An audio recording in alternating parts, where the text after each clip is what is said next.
Okay, so I wanted to talk a little bit about the yellow wallpaper right now, and use as a sort of reference for it some of the literary terms that we've been talking about. So as you read it, you probably did all sorts of other kinds of reading techniques, asking questions probably a little bit about it because it's a fairly confusing story, etc. Making connections maybe in some things. But I want to spend just a couple of minutes really quickly thinking about some of the ways that Charlotte Perkins Gilman, the author, put it together and what the implications are for the way that she put it together. In other words, sort of interrogating her motives and things as a writer when she was doing this. So, first off, one of the things that you notice, right, is that in terms of the narrative, she has composed this in first person. It's told from the point of view of the protagonist, right? This unnamed narrator who is telling us this story of how she's, in recovery for something. Most of us will use our inferential skills to determine that she's probably suffering something like postpartum depression. Um, but it's not stated directly, and it wasn't actually something that was known at the time when the story was written. But so it's because we only get the story from a first-person point of view, that limits us to understanding things from the narrator's perspective, right? So the thing that we pay most attention to probably is her declining mental acuity, right? She's losing her mind as the story progresses, and we see that really clearly.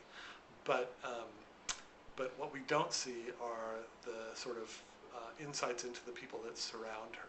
So her husband comes off as kind of an ogre. He doesn't pay attention to her much, doesn't believe her when she says things are bad, that sort of thing. And so it's easy to condemn him for that behavior. But we don't know what his thoughts are. It may be that he's very compassionate and is trying to do the best by his wife, but doesn't know how to. Okay, so that's a sort of question that we have that can't be answered because of the choice that the author made to write it in a particular way. So what we might do is think about the implications of that choice in some more complex ways, so that we could use those 4 R's: the reveal, represent, resist, and reproduce, as a sort of lens for examining it. So what's revealed in this story? One of the things that's revealed is that there's a kind of gender dynamic and a sort of professional layperson dynamic. The gender one is that her husband is her doctor, and she feels compelled by social norms and things not to question him because of both of those situations. That she is just a layperson, right? She's not a professional. She doesn't know medicine, so she feels like she can't question her doctor. And she's also a wife, living in a patriarchal time when the husband's power was pretty much unquestioned. So she feels, unable to question her husband for the same reasons. Okay, so that relationship, or those 2 relationships, are sort of laid before us. They are revealed to us in this story. The way that they're represented, as I said before, right? Charlotte Perkins Gilman represented them through a first-person perspective.